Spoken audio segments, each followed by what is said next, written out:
ये जजीमान ई का मोहकता ये लेखा मोहकी तो पूजा हमरा से ना होई जी। अरे हाय बाबा ना जाने का मोहकता। ए बाबा ई दुल्हवे लागता। ए जीजा शादी उदी ना होखे देम का तनी आरामे से पूरे अंगना महका देले बानी। अरे साली जी हाला मत करिए, ज्यादा कुछ नहीं खे, ये सब रोके के चीज बा। कहा न कि कल हम मटकोरवा में आलू दम ज्यादा खा लिए थे तो इसीलिए तो मैंने ए पंडित जी तनी जल्दी विध कराइए नहीं तो उल्टी हो जाएगा। हाँ करावा तनी। ए बब्बी जाते के घरों में से को परफ्यूम ले ले आओ। अब हमारा उल्टी हो जाए, रुकी रुकी लाओ तनी।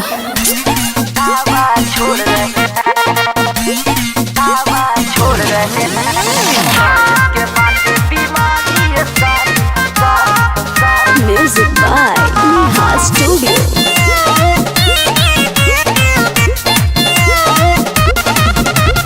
पंडित जी ना को बंद कर के मंत्र पढ़िए ठोस जी, ना तो दुल्हन मारो में हो जाएगी बेहोश जी।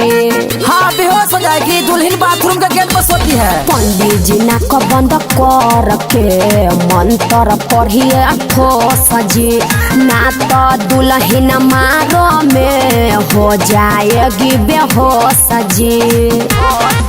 सब अंगना से मुँह लोग मोर रहे हैं, अरे मोर रहे हैं।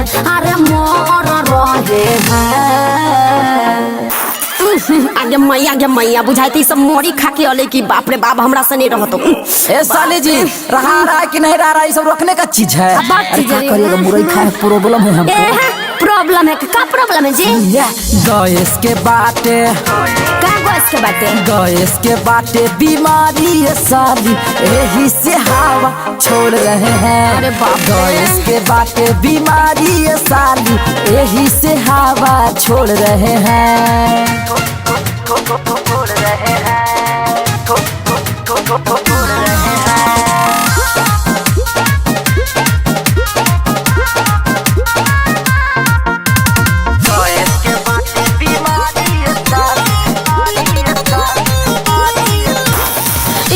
जी पिछला दरवाजा बंद कर लीजिए, गोर पड़ रहे हैं प्लीज।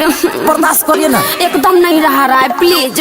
आगे माई पदना दुल्हा आया, पूरा अंगना गमकाया, लागे मुरई पियाज खा के शादी करने आया। साली ज्यादा नहीं गाड़ी आई है जी, जी जहाँ तोहार लग आया जी। सुन लीजिए कैमरा वाले फुटे जो बिटोर रहे हैं।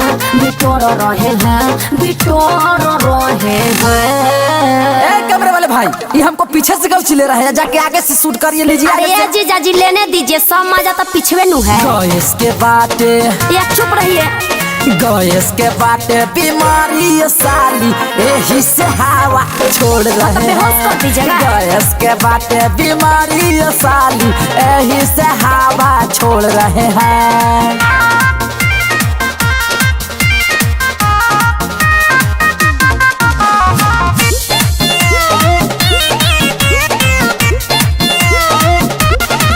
माई पिंटू बिदियार थी अगुआ दिल कोई फंसाई, दीदिया जीजा संगे कोई से ससुरा में रह पाई। साली शादी में नहीं करा झमेला, कहता बाते उन पर का सकेला। ओहो बैलून मारो में फोड़ रहे हैं, अरे फोड़ रहे हैं।